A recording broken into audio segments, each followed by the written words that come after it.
Hello everyone.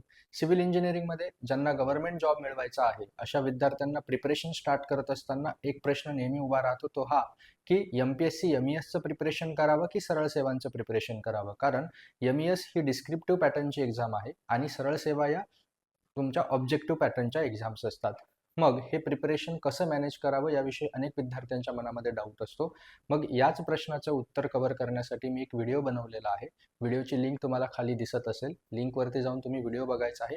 या व्हिडिओमध्ये मी डिटेलमध्ये कव्हर केलं आहे की कशा पद्धतीनं तुम्ही MPSC MES आणि सरळ सेवा या दोघंही एक्झामचं प्रिपरेशन एकसोबत मॅनेज करू शकता आणि तुम्हाला कशा पद्धतीनं एक्झाम ओरिएंटेड स्टडी करून MES किंवा सरळ सेवा या दोघंही एक्झामसाठी ॲपियर होता येईल एकदाच प्रिपरेशन करून.